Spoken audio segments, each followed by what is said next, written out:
watching it end again and again. I feel it in waves, you follow me, drifting to places I should leave, so close to the edge of something so perfect. We were too scared to take the leap. I'm missing the way we used to be. Let me go. Let me in this mess. It's May 2nd, Wednesday. I'm here at the West End Gun Club. As you can see behind me, or maybe you can't see behind me, it's raining to some extent. Some would argue this is a drizzle, but we'll call it rain for Southern California. But I took today off from work, like I usually do every couple of weeks. Got to take a day off. But I had planned to come and shoot some 6mm Creedmoor, mainly because I actually got a magneto speed chronograph, and there's nothing wrong with my lab radar. I love my lab radar, but the reason why I got the magneto speed is because I wanted to try it out, because people have them and I was interested in using one myself, but I wanted to direct mount it to my chassis because I saw that was an option with the Masterpiece Arms chassis. And after I saw David Tubbs' King of 2 Mile rig, where he had made a custom mount for his own tub gun to put a magneto speed directly against the chassis and not have it clamped to the barrel, I was obviously interested in that because it looked like a novel idea. And so when I saw Masterpiece Arms offering that option for their chassis, I bought one of those and I got the magneto speed from Brownells for fairly cheap, not fairly, but fairly lower cost comparatively speaking, along with a coupon, and it was on sale. And so I said, you know, why not, let's just spring for it now. But it's wet out here. The wind is really good though, but it's kind of wet and I don't feel like busting out the lab radar, busting out the magneto speeds and all that crap up. And then if it decides to rain a little bit heavier, I just don't want to deal with that. So I did bring my other guns. So I brought an AR, which I haven't shot in quite some time. And I brought my Glock, which I forgot to bring with me last week. So I'm going to actually get some pistol shooting in today. So that being said, I'm going to go ahead and set up my targets and we'll get to shooting, trying to warm up a little bit. It's almost 7:30. The range was empty when I got here, and it's to be anticipated simply because it's raining, and a lot of folks are kind of scared to come out to this range when it does start to rain because they don't want to get caught in a flood and be like that one guy who had to get rescued at the creek, or the creek bed or whatnot, because he got his van got stuck and he was pretty much about yay high, halfway high on his van, and he got stuck and flooded in. So nobody wants to be like that guy. But I looked at the weather reports and things looked okay as far as it being mild today. The actual extended forecast didn't even have rain today until I think yesterday evening or yesterday afternoon. Then they started forecasting a little bit of rain. So it is what it is. But it's nice to have the range out here by myself. And unfortunately, I just have a lot of gear in here, so it's a bit irritating to have to pull all this crap out. I didn't lay down my seats in the Jeep, so it's kind of all stacked up there in the cargo area. And so I kind of have to rearrange some stuff to get everything out, because like my Creedmoor rifle is my Massingfield rather is blocking the way to get to the metal stands, which is blocking the way to get to my AR. I brought a bunch of random 223, 5.56 ammo that I have left over, so I'm just gonna shoot all this crap up. Got some American Eagle 223, not the Federal 5.56. Got a bunch of Wolf Gold 223, which I think this stuff is actually really good. I did a comparison article a while back of some 55 grain M193 style ammo, like clones, and this stuff is surprisingly good. So if you're looking for if you can get Wolf Gold 223 Remington for less than Lake City, and it's a a good difference as far as price, I would go with the Wolf 223. If you're gonna save the brass though to shoot for something else, I definitely would prefer Lake City, so I would go Federal 5.56. But obviously you got to know that you have to swage the primer pockets because they're crimped. But that being said, if you can get Wolf Gold for a good price comparative to Lake City, I would opt for Wolf Gold. I think this stuff is really good. The primers are sealed, the bullets are sealed. So they're sealed when they have a sealant around the neck. So it's I think if you were going to test it from a water resistance standpoint compared to Lake City, it's probably going to beat it in terms of how they've done it. So, and the accuracy is pretty good too. So, highly recommend that. The IMI stuff in that article I said shot pretty crappy out of my gun. Don't know why, but it did from group size. So, probably going to burn through this at close range because what's it matter when I start doing drills, right? So I'm going to shoot a bunch of this stuff up and then shoot some pistol, which is all going to be through Winchester white box. For those who don't follow my vlogs very often, I've been primarily a Glock user simply because they work, and barring the current magazine ban in California that's being I guess challenged right now, so they're putting it on hold on enforcement. It was better to have Glocks because I can maintain the regular capacity mags across my entire platforms, as opposed to trying to buy into other newer, like the MMP or other platforms where I'd have to just only use the low capacity mags or the 10 rounders. So it's kind of why I stuck with Glock, and they work, right? They're good guns. And as far as the my rifle, for those who don't follow my my vlogs, my primary AR is a custom build, put together myself off of a Colt Sporter lower from like 1993, and it's built on a 16-inch BCM barrel. It's got an Ultor, I think that's how you say it, the Ultor MER 1A upper receiver, 16-inch BCM 1-7 twist, chrome lined, hammer forged. I use the BCM KMR. I love the KMR. A lot of people don't like key mod. A lot of people do like key mod. A lot of people like M-Lock. I don't really care for M-Lock. Doesn't really matter to me, but I like the KMR because of the ergonomics. It is a very thin, very light handguard, and so it works great for me. And I do have a 13-inch, sorry, this is the 13. I have a 15 that's still sealed. This is the original KMR, not the new KMR-A, so this uses the original, like, hybrid alloys that they had, and I think they stopped making the KMR because they just can't get that material anymore, that lightweight material. But I do like the KMR, and that's why I have this 13-inch KMR on here. Surefire Scout Light with the Surefire, I guess, touch switch, and then BCM Gunfighter Mod 0, I think is what you call it. I have a Geisley charging handle, Aimpoint Micro T1, 2-minute dot, the Knights Armaments flip up micro sights, Geisley SSA E trigger, one of the Sequence Precision's 45 degree safety levers. That's pretty much it. Oh, and I guess a Spikes Tactical coated bolt carrier group, and then a Magpul UBR stock, not the Gen 2.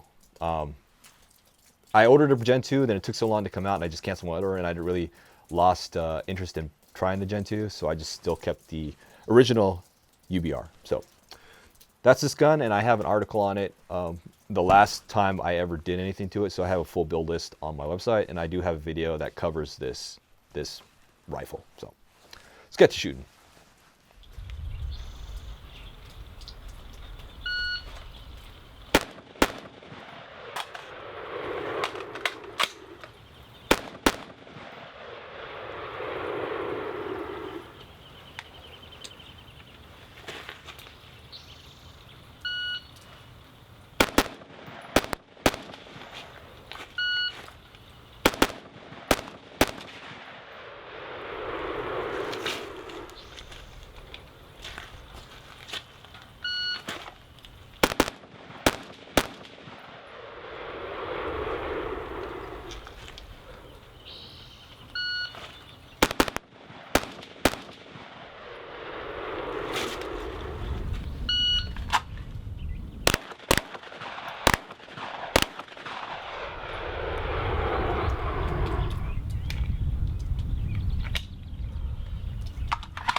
It's definitely getting wet out here.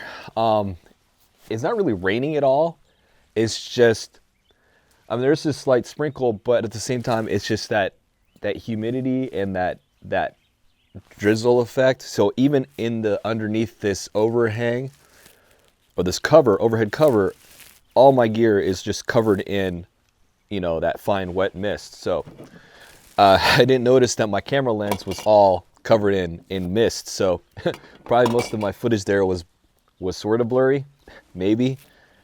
But I took a short break just to warm up a little bit inside the Jeep and ate the rest of my breakfast sandwich.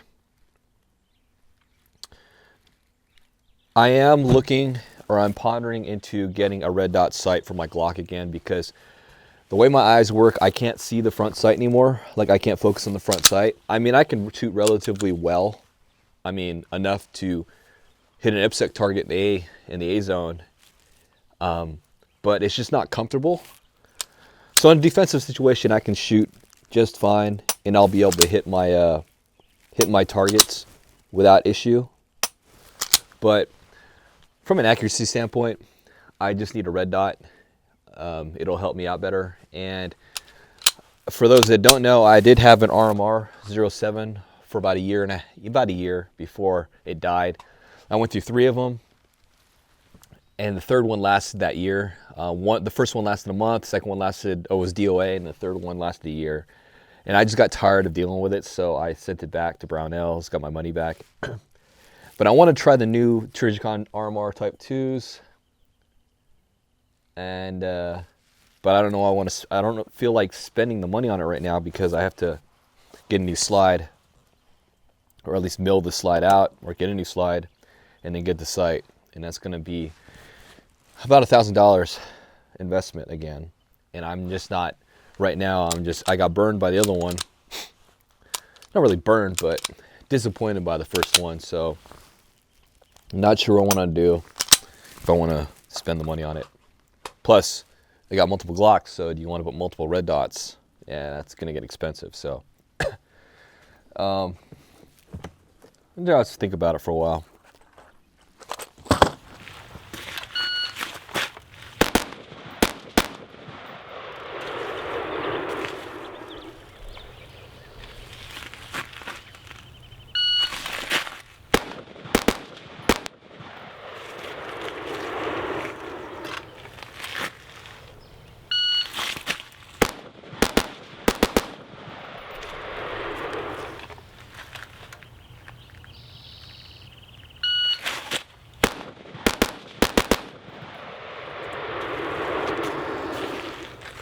The look of all the brass that I picked up today from shooting. I'm not going to reload any of this crap, to be honest.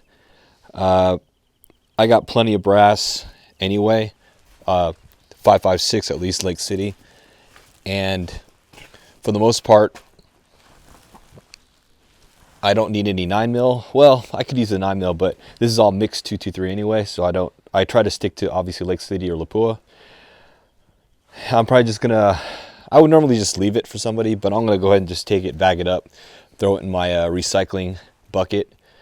Eventually you get 50 pounds or so in a 5-gallon bucket. That's worth about $50. So you're leaving money around, so I may as well just pick it all up. And the 9mm, maybe I'll sort through it and clean it up. But I keep my 9mm. Even though I haven't reloaded a pistol in a long time, I've just been lazy. And 10 years ago, I would have spent a lot of time reloading, just because it's easy at the time, and you kind of just save a little bit of money if you keep doing it. But right now, I just don't have the time anymore, and so I just tend to buy Winchester White Box, which is fairly inexpensive, and it saves me the time in having to reload. So a lot of people would have asked me, hey, is it worth it to reload? And I would say yes, it's always worth it to reload. I would have said that 10 years ago. But now, my opinion is, if you need utmost accuracy, obviously out of a rifle, if you're shooting precision rifle, shooting competition rifle, definitely want to reload. I mean, you're going to get better. You're going to be able to tune the ammo for your gun. But for generic shooting, if you're just out plinking or doing stuff like this, you can get away with cheap factory ammo. And sometimes more people have more more money than time. And so it's just easier to buy factory ammo than as opposed to just spending time in the garage, cleaning brass, prepping brass, weighing, charging, and loading the ammo. So that's my opinion of it. You know, obviously I still reload because, I mean, obviously I shoot various aspects of various firearm types and I want that accuracy. But at the same time, right now I am now willing to just spend money on factory ammo. And that's why I buy Winchester White Box 9mm. I'll buy Lake City ammo simply because I know I can, or Lake City 5.56, I know I can reuse the brass later. So that's the kind of thing I do. And then I reuse the brass for the precision stuff, or if I'm going to shoot like making ammo for an SPR or even service rifle if I happen to just decide to start shooting service rifle again. So.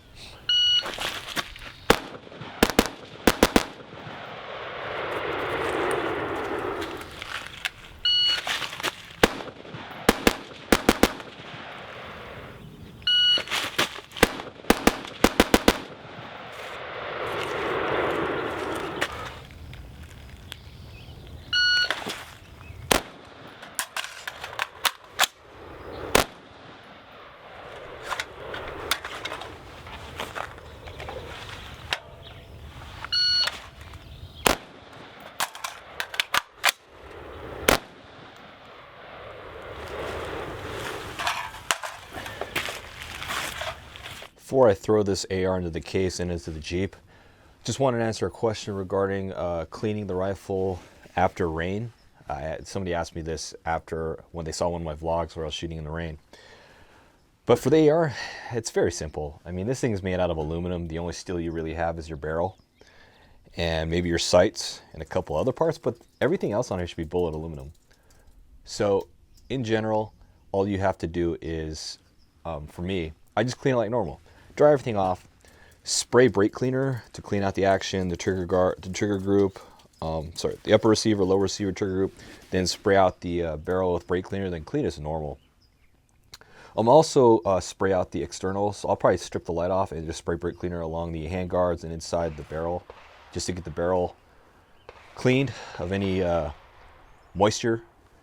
And then after that, I'll clean the bore like normal, clean the inside, the upper receiver like normal, clean the, I'll probably then clean out the trigger group a little bit. I won't take apart the trigger, but I'll just clean everything out as best I can, just reaching in.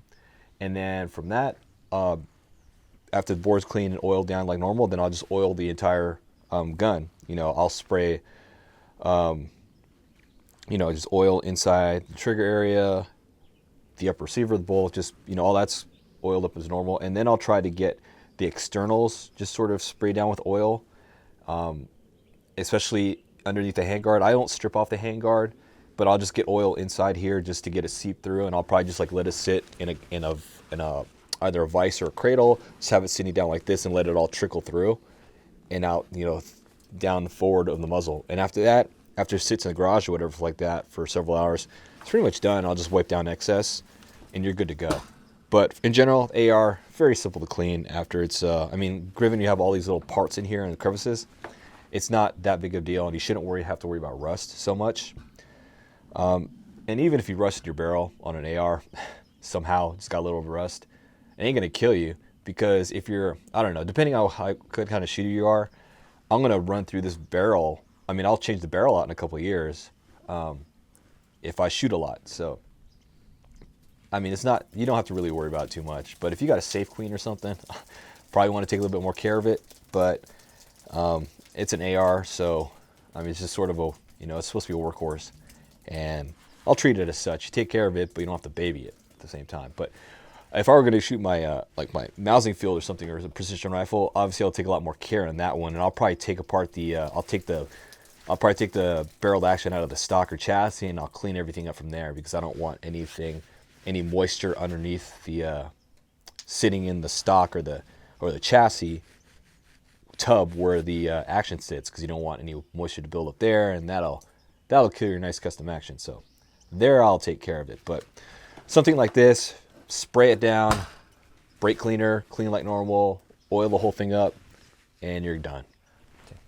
It's just after 10 o'clock here at the West End Gun Club. I hear some gunshots coming out from the other bays, so it sounds like there's some people showing up. But I'm pretty much packed up and I'm gonna get out of here. All my gear's in the car, or in the Jeep rather. And that's pretty much it. Not much going on today at the range, even though I've been here for a few hours. Just mainly messing around with the AR and the Glock.